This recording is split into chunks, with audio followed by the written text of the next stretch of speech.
ओम नमः सुदेभ्यः। ओम नमः सुदेभ्यः। ओम नमः सुदेभ्यः। मंगलम भगवान मीरो मंगलम गौतम मुनि मंगलम कुंद कुंदात्यो जैन धर्मोस्तु मंगलम सर्वमंगल मांगल्यम सर्वकल्याणकारकम प्रधानम सर्वधर्माणां जैनं जयतु शासनम जैनं जयतु शासनम वन्दितु सर्वसिद्धे ध्रुवमचलमणोभवं गतिं पत्ये मोक्षामि समय पाहुड मिणमो सुधकेवली भणिदम् नमः समय साराय स्वानुभूत्या चकाशिते चित्सुभावाय भावाय सर्वभावान्तरच्छिदे।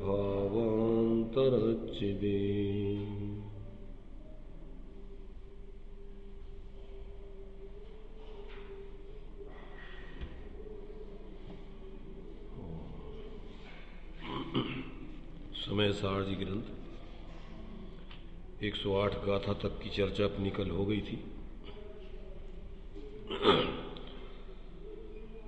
कर्म आदि का कर्ता जीव को उपचार से कहा जाता है। दृष्टांत पूर्वक यहाँ पर उस बात को सिद्ध किया था। जिस प्रकार से लोक में युद्ध सैनिक करते हैं पर राजा के द्वारा युद्ध किया हुआ कहा जाता है, और लोक में नीतिकार कहते हैं यथा राजा तथा प्रजा। जिस देश का राजा जैसा होता है उस देश की प्रजा भी वैसी होती है। ये कथन भी औपचारिक है, क्योंकि राजा का कार्य राजा के भावों का कर्ता राजा है, प्रजा के भावों का कर्ता प्रजा है। परंतु ऐसा निमित्त नैमित्तिक संबंध के माध्यम से इस प्रकार का व्यवहार लोक में किया जाता है। उसी प्रकार से जीव अपने अंदर में मिथ्यात राग आदि के विकारी परिणाम करता है, और उधर कर्म वर्गणाएँ ज्ञानावर्णादिक 8 कर्म रूप परिणमित हो जाती हैं। तो ऐसा देख करके उसके भावों को और जीव ने कर्म किए इस प्रकार से कथन किए जाते हैं। वास्तव में तो पुद्गलों का परिणमन कर्मरूप होता है, जीव के परिणाम अपने अज्ञानता अथवा ज्ञान रूप भाव होते हैं। जीव दूसरों के भावों का कर्ता परमार्थ से नहीं है। ये बात यहाँ पर अपन ने पढ़ ली।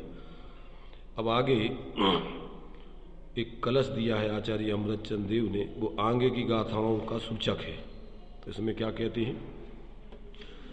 वैसे तो अभी जयसेनाचार्य देव की टीका रह गई है, पहले उसको पढ़ लेते हैं, फिर आगे के सूचक कलश को पढ़ेंगे। पर तात्पर्य वृत्ति हिंदी 234 पेज पर देखिए। अब इसी कथन को दृष्टांत व दाष्टांत यानी सिद्धांत द्वारा दृढ़ करते हैं। जह राया व्यवहारा दोष गुण पादगोत्ति आलविदो। जैसे लोक में व्यवहार से राजा सदोष निर्दोष जनों के दोष गुण का उत्पादक कहा जाता है, तह जीवो व्यवहारा दब्ब गुण पादगो भड़िदो। वैसे ही जीव भी व्यवहार से पुद्गल द्रव्य के पुण्य पाप रूप गुणों का उत्पादक कहा गया है। इस प्रकार व्यवहार की मुख्यता से 4 गाथाएं पूर्ण हुई। इस प्रकार द्विक्रियावादी के निराकरण के उपसंहार रूप व्याख्यान की मुख्यता से ये 11 गाथाएं पूर्ण हुई। निश्चय से आत्मा द्रव्य कर्म को नहीं करता है, ऐसा बहुत बार कहा गया है। उसी से ही द्विक्रियावादी का निराकरण सिद्ध होता है। अतः फिर से उसी का पृष्ठ पोषण किस लिए किया है, ऐसा प्रश्न उठाया इस शिष्य ने। तो आचार्य कहते ऐसा नहीं है।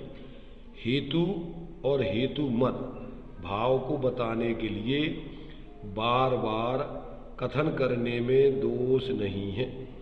उसका स्पष्टीकरण यह है, निश्चय से जिस हेतु से आत्मा द्रव्य कर्म नहीं करता है, उसी हेतु से द्विक्रियावादी का निराकरण सिद्ध हो जाता है, इसलिए वह हेतुमत भाव है, ऐसा जानना चाहिए। इस प्रकार पुण्य पाप आदि 7 पदार्थ की पीठिका रूप महाअधिकार में पूर्वोक्त प्रकार से यदि सो पुग्गल दब्बम करेज्य इत्यादि 2 गाथाओं द्वारा संक्षेप में व्याख्यान किया है, उसके बाद 12 गाथाओं द्वारा उसका विशेष व्याख्यान किया है, उसके बाद 11 गाथाओं द्वारा उपसंहार रूप से उसका ही पुनः विशेष कथन या व्याख्यान किया है। इस प्रकार समूह रूप से 25 गाथाओं द्वारा द्विक्रियावादी का निषेध रूप तीसरा अंतराधिकार पूर्ण हुआ। द्विक्रियावादी माने एक भाव के 2 कर्ता नहीं होते, 2 कर्ता एक भाव को नहीं करते, प्रत्येक कर्ता अपने अपने भावों को ही करता है, अन्य के भावों का अन्य कर्ता नहीं हो सकता है।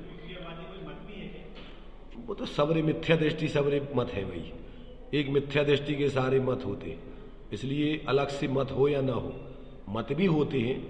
जितने संप्रदाय अपन देखते ना, निश्चयाभासी, व्यवहाराभासी, उभयाभासी, अनुभयाभासी बौद्ध हैं, तो ये सिर्फ अकेले क्षणिकवादी हैं, तो अकेले पर्याय को मानते हैं। और तुम्हारे से सांख्यमती हैं, वे अकेले द्रव्य स्वभाव को मानते हैं, वे निश्चयाभासी हैं। तो ये सब मत इकट्ठे भी हो जाते, और एक एक जीव के जीवन में सब मिथ्या दृष्टि के में सब चलते रहते, इसलिए ये सब अपन को समझना चाहिए। तो यहाँ 25 गाथाओं में द्विक्रियावादी पने का यहाँ निषेध किया गया है। एक द्रव्य 2 क्रियाओं को नहीं करता, एक द्रव्य 2 क्रियाओं को नहीं करता, एक क्रिया के 2 द्रव्य नहीं होते। ऐसे प्रत्येक द्रव्य अपने अपने ही परिणामों को अथवा अपनी क्रियाओं को करता है, अन्य की क्रिया अन्य द्रव्य नहीं करता। ऐसा इसका सारांश समझ लेना। उसको अपन पूजा के शब्दों में कहें, जड़ चेतन की सब परिणति प्रभु अपने अपने में होती है, अनुकूल प्रतिकूल कहना दूसरे की परिणति को, ये सब झूठी मन की वृत्ति है। तो कोई किसी का करता धरता नहीं है, दूसरों पे अपन दोषारोपण करें, ये अपनी कुटीब है, मिथ्यापना है। जो अपन बोलते हैं, अपनी करनी आप करे सिर औरन के धरता, करे खुद और दोष दूसरों पे मर देवे। हम का करें, कर्मों का ऐसे ही उदय चल रहा है, हम का करें, पंचम काल चल रहा है, हम का करें, अब हमारा कोई सहयोगी नहीं है। ये सब मिथ्या दृष्टि पने की बात है। एक द्रव्य दूसरे द्रव्य का करता धरता नहीं है। इस प्रकार से जो भी मान्यताएं हैं, का करें, हमारा शरीर काम नहीं कर रहा, शरीर से आत्मा को का संबंध, नास्ति सर्वेपि संबंध आत्म तत्व पर द्रव्यो। इस सब की सब बहानेबाजी आत्म अकल्याण करने की रुचि वालों की होती है। जिसको आत्म कल्याण करना है, जलते हुए शरीर में भी अपना आत्म ध्यान नहीं छोड़ते, कोलू में पिलते हुए भी अपनी आत्मा आराधना नहीं छोड़ते, बाहर में कैसे भी उपसर्ग आवे फिर भी अपने परिणामों को विचलित नहीं होने देते। इसका मतलब एक द्रव्य दूसरे द्रव्य का कर्ता धरता नहीं है, प्रत्येक द्रव्य अपने अपने परिणामों का करता है। ऐसा यहाँ अपन को जानना चाहिए। अब आगे देखिए, आगे क्या कहते हैं। अब आगे एक कलश है अपने पास, इस कलश को अकेला बस यहीं से बंद कर दो, बस बहुत ये तो चालू है, यहाँ रहने दो। तो देखिए यहाँ पर आगे की गाथाओं से संबंधित आचार्य अमृत चंद देव ने एक कलश दिया है। पहले उसको कलश को पढ़ते हैं 233 पेज पर। बसंत तिल का छंद है, जिसमें अपन भक्तांबर स्तोत्र पढ़ते हैं। जीवः करोति यदि पुद्गल कर्म नैवे,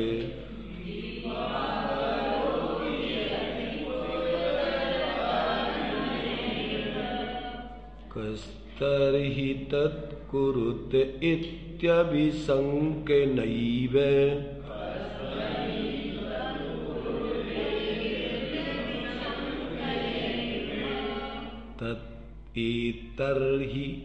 एतर्हि तीव्ररयमोहनिवर्णनाय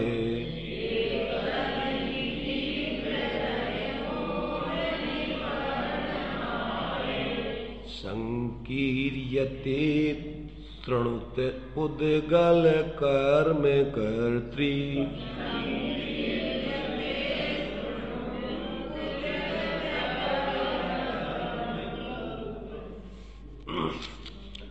यदि पुद्गल कर्म जीवा न एव करोति, यदि पुद्गल कर्म को जीव नहीं करता तरही तो फिर तत्कहा कुरुते, उन कर्मों को कौन करता है?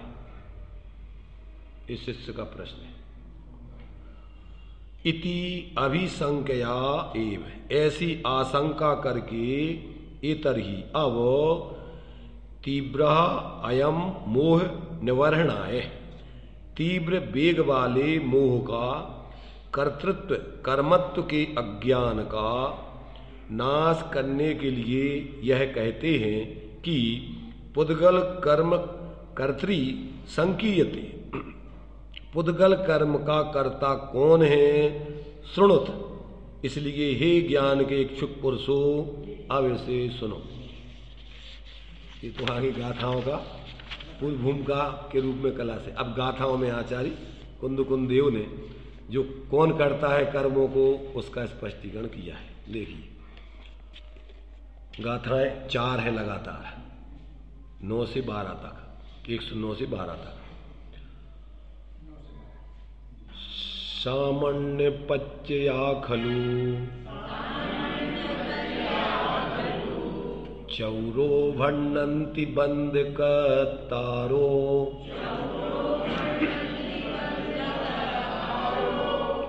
मिच्छत्तम अविरमणम कसाय जोगाय बोद्धव्वा,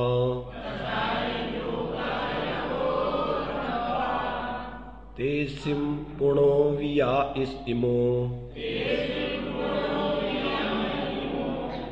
भणिदो भेदो दु तेरस बियप्पो,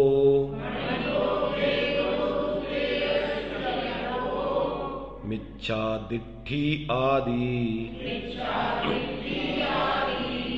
जीव सजोगिस्य चरमंतम,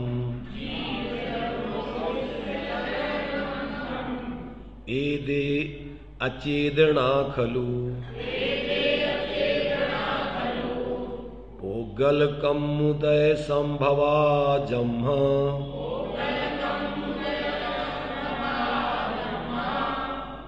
तेजदि करेन्ति कम्मम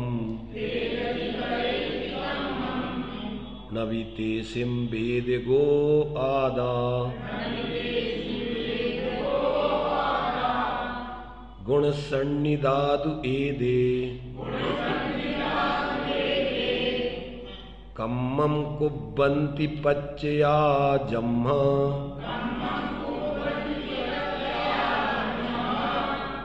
तम्मा जीवो अकत्ता गुणाया कुब्बन्ति कम्माणि।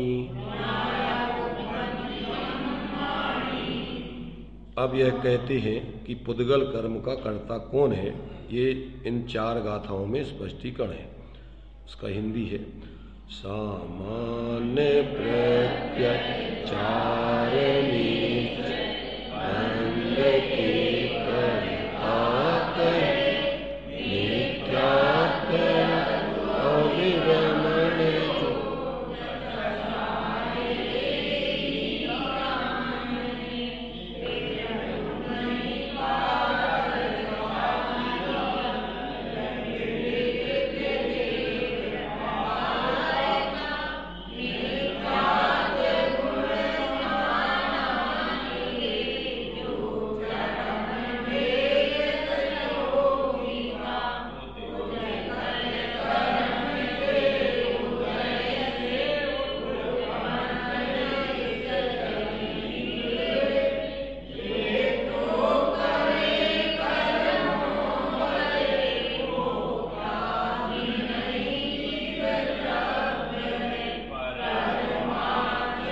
कुछ भी समझ में नहीं आता बोलने में। एक आगे बोल रहा है, एक पीछे बोल रहा है, एक कुछ बोल रहा है, एक कुछ बोल रहा है। लय में बोलो तो थोड़ा भाव समझ में आए। अपन को भाव समझना है, पढ़ना मुख्य नहीं है।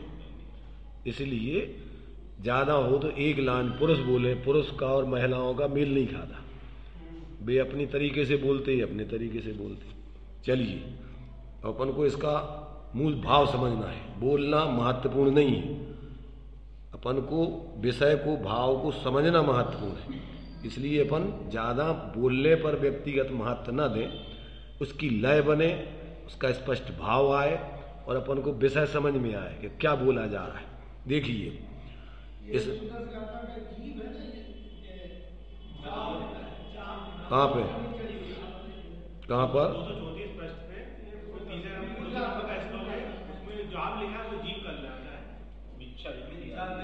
मिथ्या दृष्टि आदि जा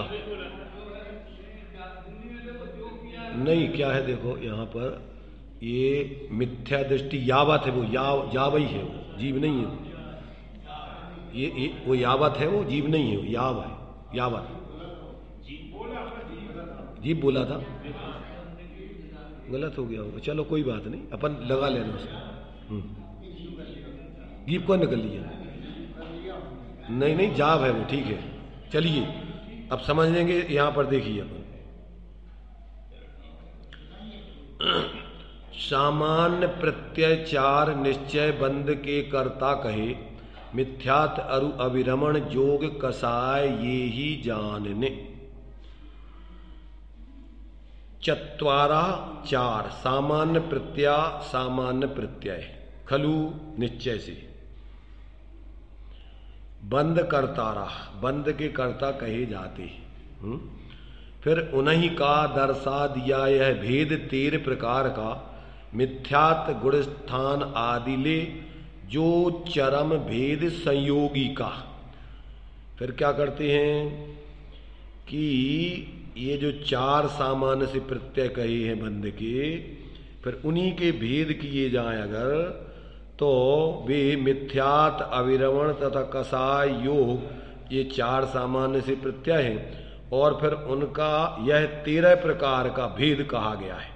13 प्रकार मिथ्या दृष्टि गुणस्थान से लेकर संयोगिना चरमांत यावत, संयोग केवली गुणस्थान के चरम समय पर्यंत, यानी 13वें गुणस्थान के अंत तक। और पुद्गल कर्म के उदय से उत्पन्न इससे अजीब वे जो करें कर्मों भले, भोक्ता भी नहीं जीव द्रव्य है।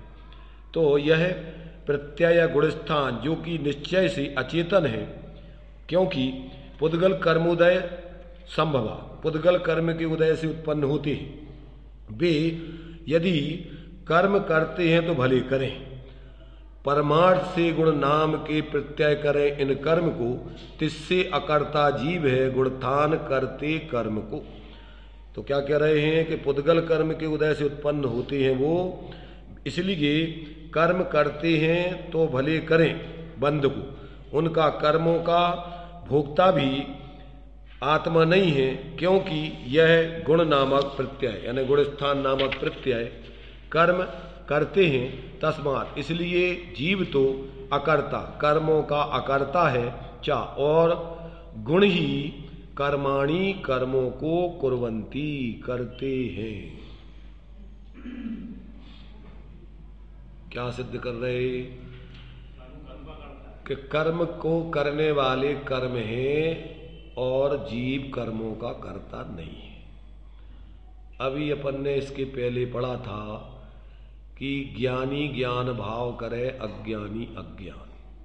अज्ञानी जीव ये सब मिथ्यात आदि भावों को करता है और उसके निमित्त से फिर ये कर्मों का आश्रय बंध आदि होता है। अब ये कह रहे हैं कि जो मिथ्यात आदि के भाव हैं ये कर्म के उदय में होते हैं, इसलिए उनके कर्ता वो कर्म ही हैं और उनके माध्यम से कर्म बनते हैं, इसलिए कर्म ही कर्मों के बंध के कर्ता है, जीव नहीं है। थोड़ा इसमें अपन को समझने लायक है। एक तो वस्तु स्वरूप की सिद्धि जब की जाती है तो फिर एक द्रव्य का जो कुछ भी है उसी द्रव्य को कर्ता कहा जाएगा, उसी द्रव्य का है। दूसरी बात, जब अपन को भेद विज्ञान कराना है, आत्मज्ञान कराना है, तो जो भी विकारी परिणाम है जो कर्म के उदय में होते हैं उनको कर्म के खाते में डालकर जो आश्रव भाव है और ज्ञान लक्षण से लक्षित उपयोगात्मक जीव अपना स्वभाव है।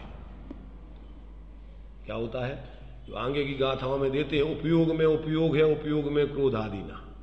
तो इन आश्रवों से फिर भेद विज्ञान कराकर, पर से पहले तो दो द्रव्यों का भेद विज्ञान कराया, फिर एक द्रव्य में अपने स्वभाव विभाव का भेद विज्ञान यहां कराना है। तो यहां उन विकारी परिणामों का कर्ता जिसके निमित्त से उदय में होते हैं वो ही उनके कर्ता है, जीव उनका कर्ता नहीं है। जीव क्या है? जीव तो उपयोग स्वरूप लक्षण से ज्ञाता है। ये काय का प्रयोजन है यहां भेद विज्ञान कराकर आत्मा की इन सबसे आश्रमों से संयोगों से पृथकता सिद्ध करना है। तो ये यहां बात दूसरी है, अभी उसके पहले बात दूसरी थी। अज्ञानी जीव को अज्ञान भाव का कर्ता कहा था, मिथ्यात राग आदि का। अब यहां जीव उनका कर्ता नहीं है, ये भेद विज्ञान करा के अपने लिए स्वभाव का अवलंबन कराकर और इनसे भी पृथक होकर अपने लिए क्या है, उस द्रव्य स्वरूप की दृष्टि ज्ञान लीनता कराना है। समझ में आया?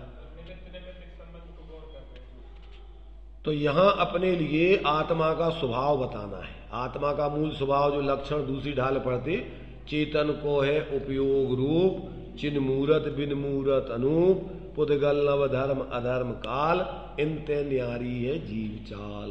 अब ताको न जान, मूल स्वरूप अपना ये है, विपरीत मान कर करे देह आदि में निज पहचान।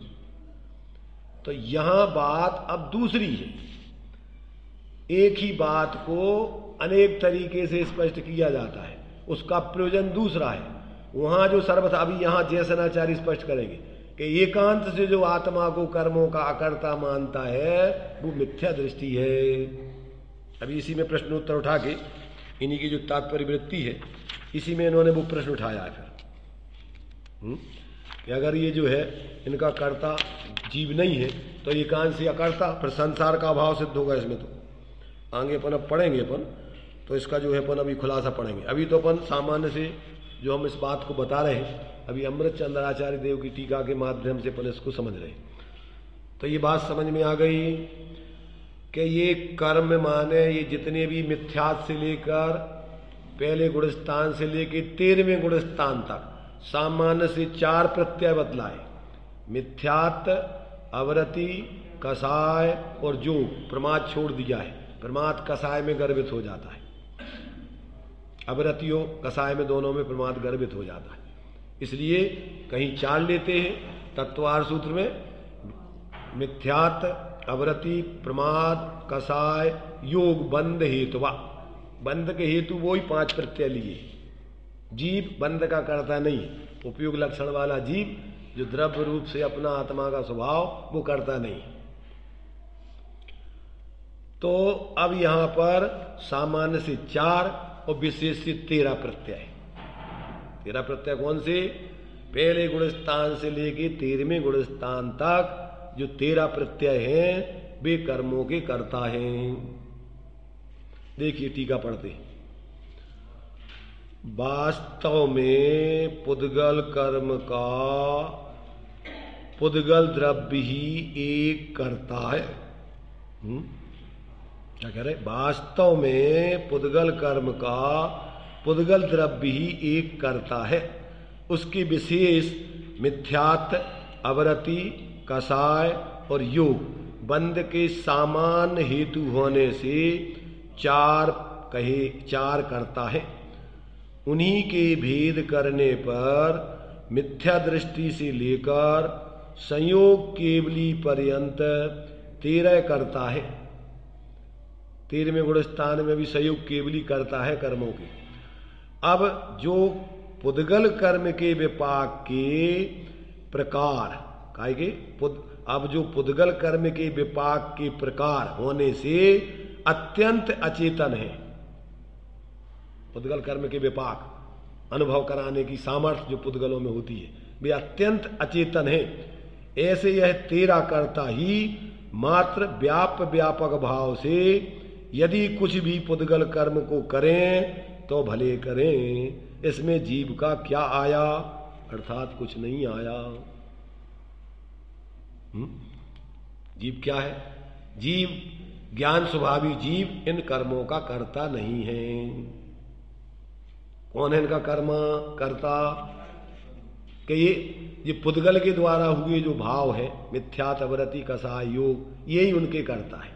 और ये पुद्गल कृत हैं, इसलिए ये भी अचेतन है, ये जानते नहीं है। जो मिथ्यात्व है वो जानता नहीं है, अविरति जानती नहीं है, कसाय जानती नहीं है, योग जानते नहीं है, अचेतन है।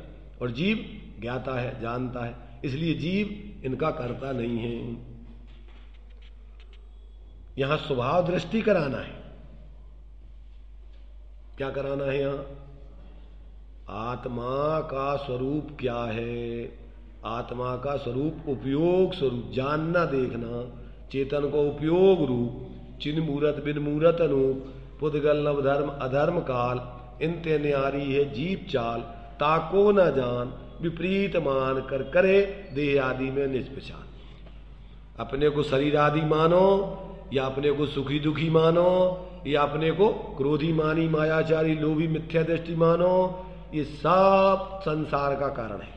जब तक अपने को जीव नहीं जानो मानो अनुभव करो, तब तक धर्म का मार्ग प्रारंभ नहीं होता है। आया समझ में कुछ के नहीं?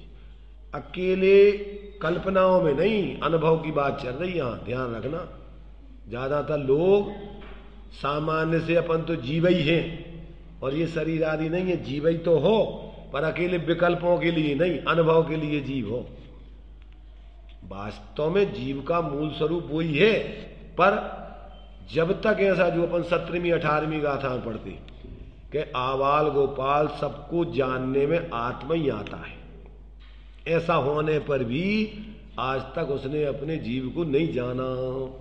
कैसा नहीं जाना? अनुभव करके नहीं जाना। शब्दों में क्षयोपम ज्ञान धारणा ज्ञान में तो जान लिया अनंत बार, परंतु कैसे नहीं जाना?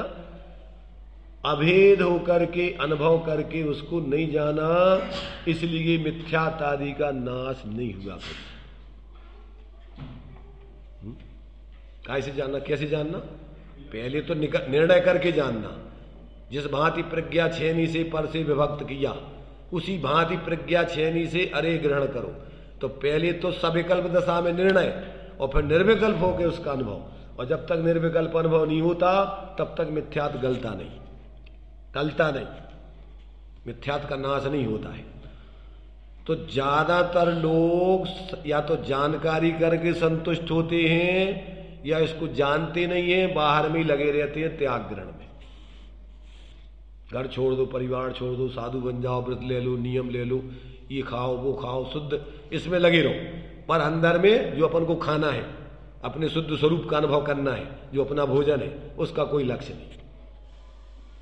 तो या तो व्यवहाराभासी बाहर के क्रियाकांड में लग जाते, और या फिर सिर्फ मात्र क्षयोपम ज्ञान की मारामारी में पड़ जाते, जानकारी करके संतुष्ट हो जाते, बन गए अपन ज्ञाता, पंडित, समझदार।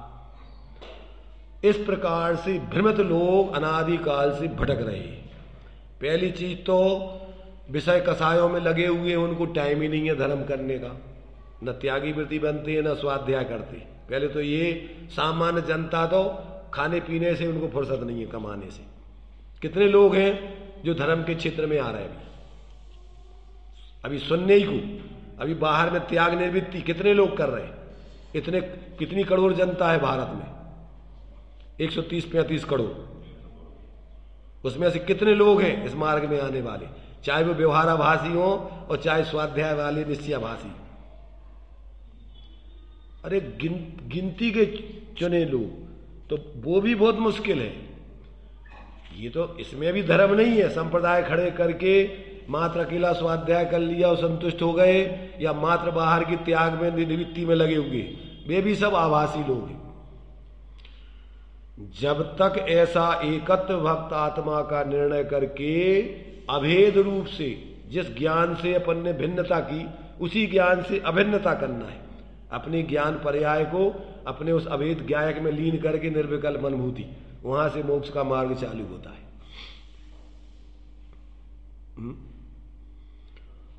समझना भाई विषय को,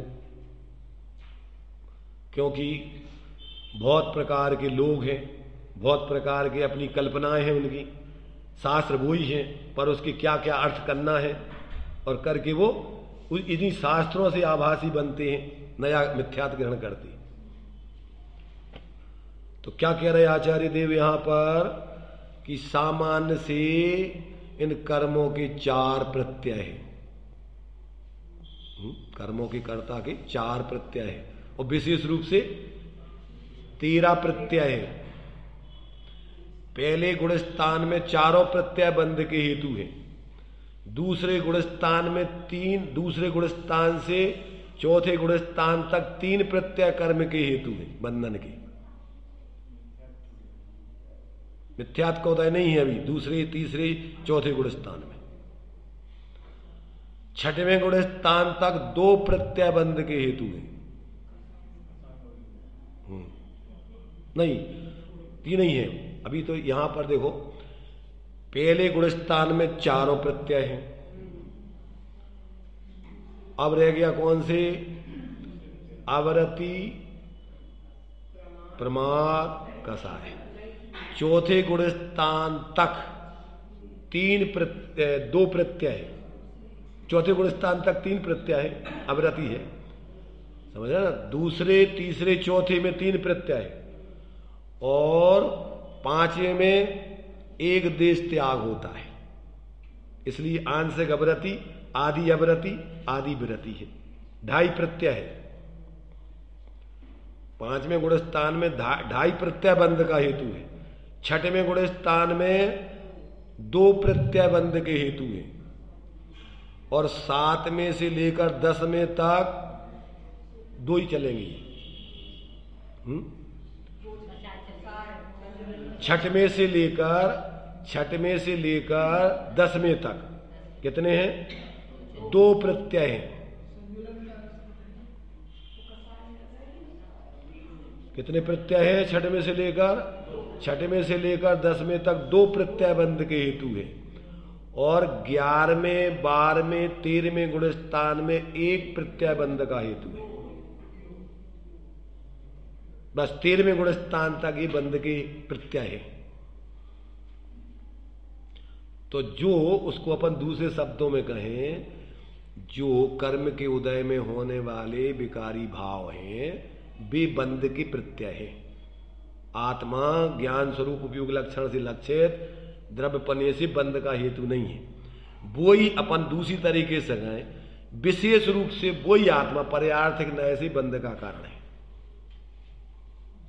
द्रव्यार्थिक नय से आत्मा बंध का हेतु नहीं है, पर पर्यार्थिक नय से वही आत्मा जो अपन 6 ढाला पढ़ते हैं, यो अजीब आश्रव सुनिए, मन बच काय त्रियोगा, मिथ्या अवरति अरूप्रमाद कसाय सहित उपयोगा, ये ही आत्म को दुख कारण, ताते इनको तजिए, जीव प्रदेश बंधे विधि सो बंधन कबहु न सजिए। तो योग, मन वच काय त्रियोग, मन वचन काय 3 के निमित्त से योगों का परस्पंद, और मिथ्यात अवरति प्रमाद कसाय सहित उपयोग, ये उपयोग की मलिनता, योगों की चंचलता, ये 2 बंध के हेतु हैं। समझ में आ रहा कि नहीं? तो अपन जाओ द्रव्यपने से कहते हैं तो जीव बंध का हेतु नहीं है।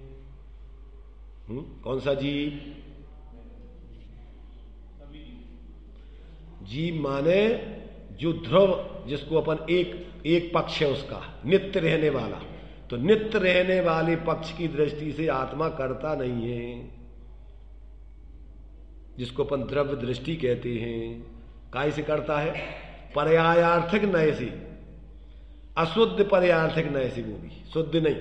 जितनी जितनी शुद्धता है वो बंध का हेतु नहीं है। बंध का हेतु क्या है? मिथ्यात से लेकर संयोग अवस्था तक बंध के हेतु है। इसलिए 13वें गुण स्थान के चरम समय तक संसार का बंधन है, और 13वें गुण स्थान का अभाव हुआ और आई उरे लिरी 5 रस अक्षर बराबर टाइम लगा और जीव मुक्त हो गया, बंधन खत्म, बंध के हेतु खत्म पूरे। 13वें गुण स्थान के अंत तक 5 बंधन के हेतु हैं, और जहां बंध के हेतु गए तो जीव संसार से बंधन से मुक्त। तो ये अपन को यहां पर जो है कि जीव कौन बंध के हेतु, कर्म के उदय में जुड़ने वाले भाव, उनको यहां पर अचेतन ही कहा है, पौधगले का ही कहा है। आ रहा समझ में कि नहीं आ रहा? समझना, भ्रमित नहीं होना, नहीं तर क्या है कि समय सार शुद्ध आत्मा है अपन तो, और ये सब आश्रवादी भाव अपन नहीं है, और आराम से फिर अपने जो कुछ स्वाध्याय करो और जो कुछ करना है करते रहो, अपन को बंद नहीं होता। अपन ज्ञानी है, क्यों कि अपन अपने को जीव जान रहे मान रहे। तो जब तक जीव को यथार्थ बोध नहीं होता है, गुण स्थान प्रमाण कर्मों का आश्रव बंध रुकता है। जैसे नाचार्य देव ने दूसरे गुण स्थान से एक देश जिन कहा है, और सामान्य रूप से चौथे गुण स्थान से एक देश जिन कहते हैं। विशेष रूप से उनने दूसरे गुण स्थान से एक देश जिन कहा, क्योंकि वहां पर भी अभी मिथ्यात्व का उदय नहीं है, 16 कर्म प्रकृतियों का आश्रव बंद नहीं हो रहा है, मिथ्या से जो होने वाली हैं। और तीसरे गुण स्थान और चौथे गुण स्थान में 41 प्रकृतियों का आश्रव बंद रुका रहता है, मिथ्यात्व का उदय भी नहीं, अनंत आनंदी का उदय भी नहीं। फिर 5वें गुण स्थान से अवरत अप्रतिख्यान कसाय चली गई, तो उतने आश्रमों का निरोध हो जाएगा बंध का। आगे आगे जितनी जितनी स्वरूप स्थिरता करते जाओ, तत्संबंधी आश्रम बंध का अभाव होकर के जीव मुक्त होता जाता है। इसलिए चौथे गुण स्थान में दृष्टि मोक्ष के साथ साथ चारस संबंधी 41 प्रकृतियों का आश्रव बंध भी रुक जाता है, उतना उतना जीव मुक्त होता जाता है। तो जब तक जीव को स्वावलंबन अपने द्रव्य स्वभाव की दृष्टि ज्ञान लीनता नहीं होती, तब तक धर्म का मार्ग चालू नहीं होता है। तो देखिए क्या कह रहे, यहां यह तर्क है कि पुद्गलमय मिथ्यात्वादि को भोगता हुआ जीव स्वयं ही मिथ्या दृष्टि होकर पुद्गल कर्म को करता है। इसका समाधान यह है कि यह तर्क वास्तव में अविवेक है, क्योंकि भावक भाव का अभाव होने से आत्मा निश्चय से पुद्गल द्रव्यमय मिथ्यात्वादि का भोक्ता भी नहीं है।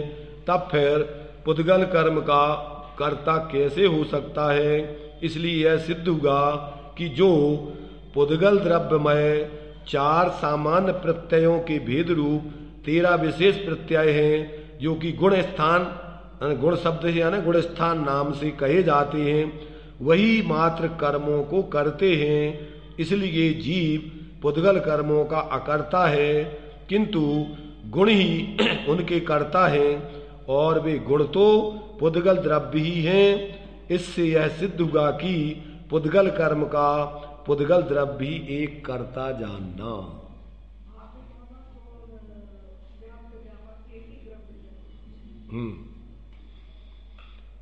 तो द्रव्य स्वभाव से आत्मा अपरिणामी है, इसलिए वो इन भावों को करता ही नहीं है। उस दृष्टि से जीव अकर्ता सिद्ध होता है इनका। आर्या समझ, जिसको अपन 6वीं 7वीं गाथा में ना प्रमत्त है ना अप्रमत्त है, एक ज्ञायक भाव है, ज्ञात वो तो वही है। उंगली पना, उंगली पने से बस उंगली ज्यों की त्यों है, और पर्याय से टेढ़ी सीधी होती है। पंखा पना से पंखा ज्यों का त्यों रहता है, वो चाहे चल रहा हो चाहे स्थिर हो, उस पंखे पने में कोई अंतर नहीं आता। ऐसे ही पानी पने से पानी चाहे गर्म हो चाहे ठंडा हो, पानी पने से पानी उतना ही का उतना, वैसे ही का वैसा रहता है। परंतु सुख दुख अपन को पर्याय में होते हैं और पर्याय में ही अपन को संसार चल रहा है और पर्याय में उसका अभाव करना है। तो जब अपन अपने उस एक रूप स्वभाव की दृष्टि ज्ञान लीनता करते हैं तो पर्याय में मिथ्यात्व से लेकर योगों तक का क्रम से अभाव होकर जीव कैसा हो जाता है? जीव वीतराग, यानी जिसको अपन हूँ स्वतंत्र निश्चल निष्काम, निश्चल और निष्काम हो जाता है, मोह से रहित और ये चंचलता से रहित हो जाता है। स्वभाव से तो वैसा है और पर्याय में वैसा हो जाता है। वही करने लायक है, वही धर्म है, शांति का मार्ग है। यदि मोक्ष की है कामना तो जीव नफ को जानिए, मानिए, अनुचरण करिए।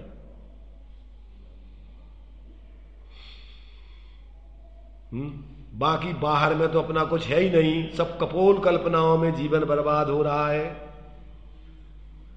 शरीर ही नहीं है, जहां देह अपनी नहीं, तहां मकान दुकान रुपया पैसा बच्चे बीवी पति पत्नी सब तुम्हारा कौन है?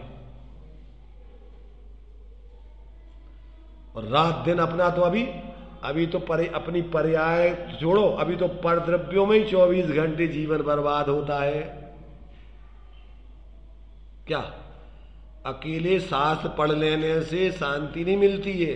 शास्त्र तुम्हें शांति का मार्ग बता रहे कि जब तक तुम अपने अंदर में शांतिनाथ की श्रद्धा ज्ञान लीनता नहीं करोगे तब तक तुम्हारी पर्याय में क्या होगा?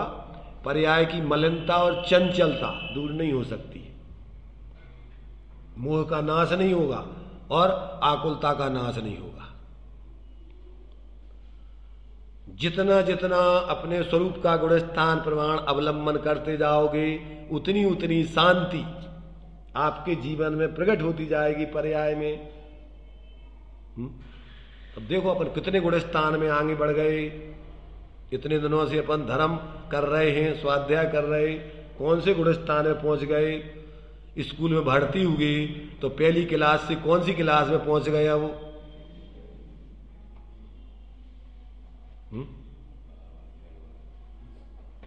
कि जिंदगी भर पहली क्लास में गा गणेश को पढ़ते रहना है। आ रही है कुछ समझ में? ये जीवन उपयोगी पढ़ाई, ये अकेली मात्र परीक्षा देने वाली पढ़ाई नहीं करा रहे। रट करके परिभाषाएं रट के कॉपी में लिख के नंबर 1 आकर के और बढ़िया टॉप, प्रसन्न हो गए, मान सम्मान मिल गया, डिग्री मिल गई, गोल्ड मेडलिस्ट, आचार्य, शास्त्री। तो वहां क्या मिलती है? उपाधि मिलती है। पर यहां धर्म को समझ के जीने में समाधि मिलती है। उपाधि चाहिए कि समाधि चाहिए? बाहर से उपाधियां मिलती हैं और अंदर से समाधि मिलती है, शांति मिलती है। तो देखो भाई, यहां कहते हैं कि यदि आप क्या करते हो, पुद्गल मय मिथ्यात्वादि को भोगता हुआ जीव स्वयं ही मिथ्या दृष्टि होकर पुद्गल कर्म को करता है, ऐसा अगर कोई तर्क करता है तो कहते हैं यह तर्क वास्तव में अविवेकपूर्ण है। क्यों अविवेकपूर्ण है? क्योंकि भावक भाव का अभाव होने से आत्मा निश्चय से पुद्गल द्रव्यमय मिथ्यात्वादि का भोगता या करता भी नहीं है। क्या कह रहे? निश्चय से, भावक भाव का अभाव होने से, माने पर्याय मात्र का अभाव होने से द्रव्य स्वभाव में आत्मा इन भावों का करता नहीं है, मिथ्यात्वादि का करता नहीं है। कौन सा आत्मा? यही आत्मा एक दृष्टिकोण से अकर्ता है, ज्ञाता है, और यही आत्मा एक दृष्टिकोण से करता है, भोगता है। कौन से दृष्टिकोण से? जब तक अपना वो एक रूप स्वभाव की दृष्टि ज्ञान लीनता पर्याय में नहीं करेगा तो पर्याय में अकर्ता भोक्ता की परिणति प्रकट नहीं होगी। पर्याय में निरंतर जो श्रीमद जी ने 6 वाक्य दिए हैं, काय में? कौन सी पुस्तक, कौन सा ग्रंथ है उनका? आत्मसिद्धि में क्या लिया? आत्मा है, नित्य है, कर्मों का कर्ता है, भोगता है, मोक्ष है, मोक्ष का उपाय है।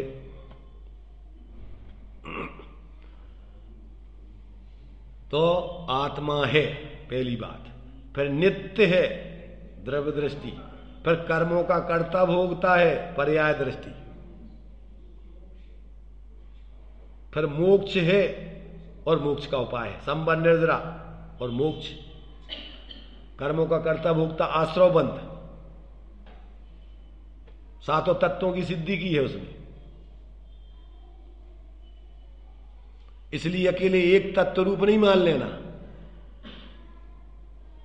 द्रव्य संग्रह जी में अपन ने पहले 6 द्रव्यों का स्वरूप पढ़ा पहले अधिकार में, फिर दूसरे अधिकार में 7 तत्व 9 पदार्थों में आसो बंधन संवर निज्जर मोखो सपुण्य पावाजे जीवा जीव विशेषा तेवी समासेन पवनामो।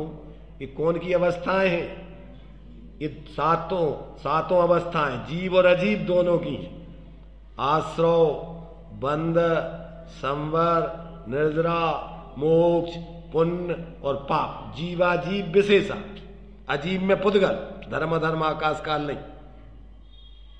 तो उसको अपन फिर क्या लिया?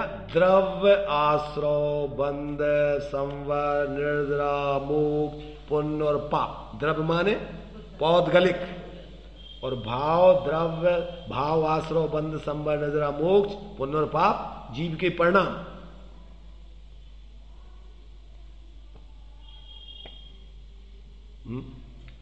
पूरा विषय समझना, अकेला मात्र इधर उधर का थोड़ा सुन करके भ्रमित नहीं होना। पहले वस्तु स्वरूप का निर्णय करना, फिर प्रयोजन साधने के लिए मुख्य गौण करके अपना प्रयोजन साधना। किसी पार्टी में शामिल होकर के अपने को धर्मात्मा नहीं मानने लग जाना, क्योंकि पार्टी में शामिल हो जाने से तो क्या होगा? भ्रम पैदा होगा, धर्म नहीं होगा। जीवन में कुछ समझ में नहीं आएगा कि क्या चल रहा हो, पर जो सब कर रहे हैं सो अपन करते रहो। हमने कहानी सुनाई थी, आप लोगों को ध्यान में हो तो, कौन सी? सत्यनारायण की कथा। समूह में तो सत्यनारायण की कथा चलती है। जो सब करते जाए सो अपन को करते जाना है। जो पंडित जी करे कहे सो कहते जाओ, और जो करें सो करते जाओ। अब क्या कर रहे, क्या कह रहे, कछु पतो अपन हो कछु नहीं है।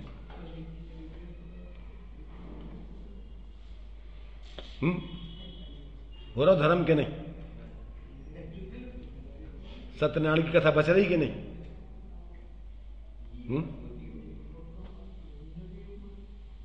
अनुभव सुनी तुमने सत्यनारायण की कथा कि नहीं सुनी? नहीं सुनी?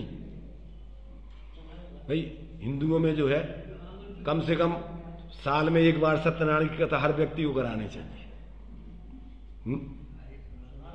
तो उस ग्वाली ने सोचा कि भैया अपन भी सत्यनारायण की कथा कराना है, और पंडित जी के आधार पर चलती है वो। तो पंडित जी से पूछा भैया हमें सत्यनारायण की कथा कराना है, क्या क्या करें?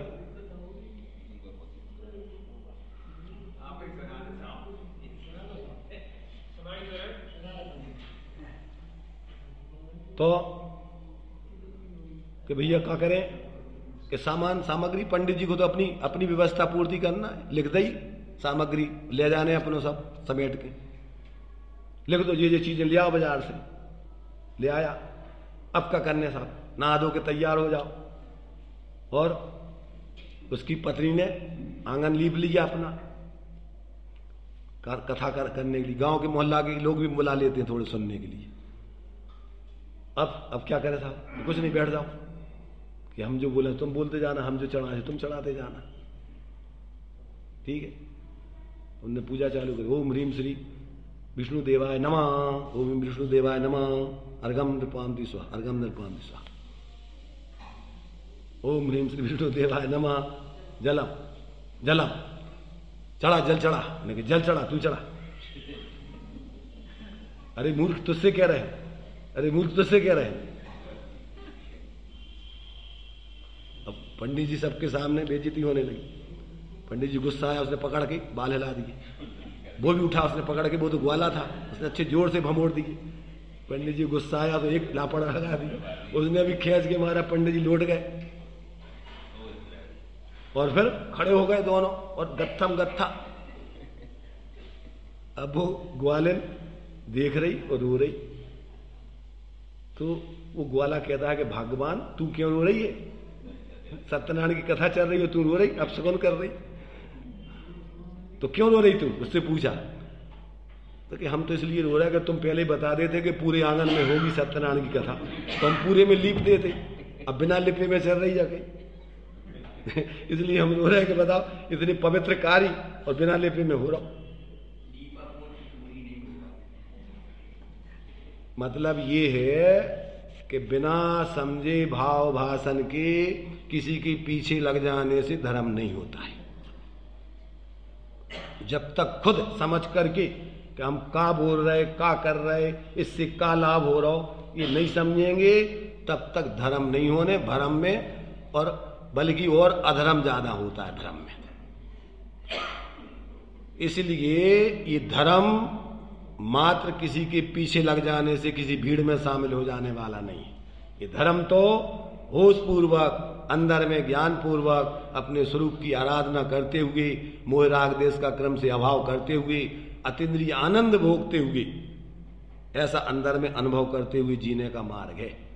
इसलिए जब तक जीवन में ये स्थिति नहीं बनती, तब तक भ्रमित रहते हैं व्यक्ति। पार्टियों में शामिल होकर जहां भीड़ ज्यादा, जहां सुविधाएं ज्यादा, वहां शामिल हो जाओ, हो गया धर्म। तो यहां कहते हैं भैया कि आत्मा द्रव्य पने से कर्मों का कर्ता नहीं है। जो कर्म के उदय में जीव विकारी परिणाम जो कर्म के होते हैं, वे सब उनको भी क्या कहते हैं? अचेतन कहते हैं। उनको भी जड़ कहते हैं। जड़ भावों से, जड़ के उदय में जुड़ करके होने वाले भाव को जड़ कहते हैं। तो कहते हैं वो ही अचेतन ही करता है उसकी। ऐसा यहां पर स्पष्टीकरण दिया है। भावार्थ शास्त्रों में प्रत्ययों को बंध का कर्ता कहा गया है। गुणस्थान भी विशेष प्रत्यय ही है, इसलिए ये गुणस्थान बंध के कर्ता है, अर्थात पुद्गल कर्म के कर्ता है। और मिथ्यात्वादि सामान्य प्रत्यय या गुणस्थान रूप विशेष प्रत्यय अचेतन पुद्गल द्रव्यमय ही है। पुद्गल द्रव्य के उदय में होने वाले वो सब अचेतन ही है। इससे यह सिद्ध हुआ कि पुद्गल द्रव्य भी पुद्गल कर्म का कर्ता है, जीव नहीं। जीव को पुद्गल कर्म का कर्ता मानना अज्ञान है स्वभाव से। समझना अभी टीका इसमें तात्पर्य व्यक्ति में अब इसका ये बहुत बढ़िया विश्लेषण करके खुलासा करेंगे। अभी तो अपना टाइम हो गया है, इसलिए अपन इसको यहीं विराम लेते हैं। इसको पढ़ के आना अगर जिसके पास ग्रंथ हो, तात्पर्य व्यक्ति, और फिर इस पर अपन विचार करें।